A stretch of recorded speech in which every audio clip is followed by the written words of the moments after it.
Welcome to Outside Source with me, Karen Giannoni, in the BBC newsroom. The South China Morning Post newspaper is reporting that anti-Occupy protesters attack Occupy protesters in Hong Kong. Police are weighing in. We're going to go straight to Hong Kong now. The number of people demonstrating on the streets generally down in recent days. National holidays being over, big rainstorm earlier can't have helped. But in the district of Mong Kok, there have been scuffles between pro-democracy protesters and people opposed to them. Let's talk to someone who's there right now, Tom Grundy, a journalist and founder of Hong Rong blog. He's at the front line. Tom, what can you see around you?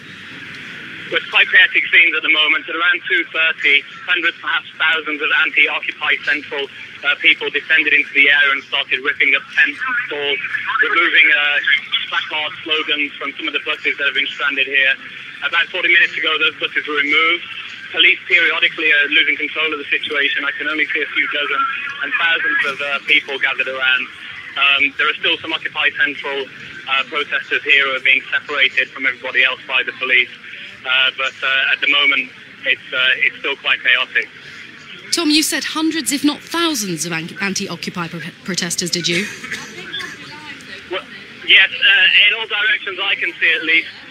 They seem to be surrounding the areas on Nathan Road and Argyle Street. And in the middle, where the main stage in Mong Kok was, there are probably less than 100 police officers I can see. Many journalists, some have complained that they've actually been attacked. I was myself with a plastic bottle at one point. As the buses were driven out and as the areas are being opened up, the crowds are cheering. But it doesn't seem that any reinforcements are arriving at the moment. And is it possible, I know you said 100 or so police where you can view this from, but overall the general police presence, does it seem stronger than it has been in recent days?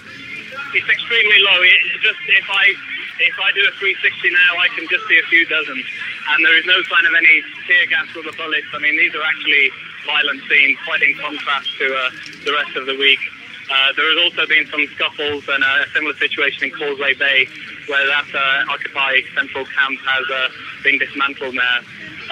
But as far as I understand, down at government headquarters in Admiralty, things are still relatively peaceful. That's not a residential area, whereas Mong Kok, there are a lot of local businesses, and it does seem that at least most of these people are locals. There were some rumours that these people had come in from the mainland somehow, some about accents. Some people have called them thugs. It's certainly a lot more physical here now. Tom, do you think we're seeing a new phase of this protest movement now? Perhaps it is a showdown, the beginning of the end. I mean, politically last night, Carrie Lam, the Chief Secretary, said that she was prepared to meet protesters, but the earliest she said was Saturday. So it could go along for a few days now, but who knows if this area is reclaimed, if the people here will move on to other protest camps. Tom Grundy, thanks very much, Tom. They're right in the middle of things in Mong Kok in Hong Kong. With me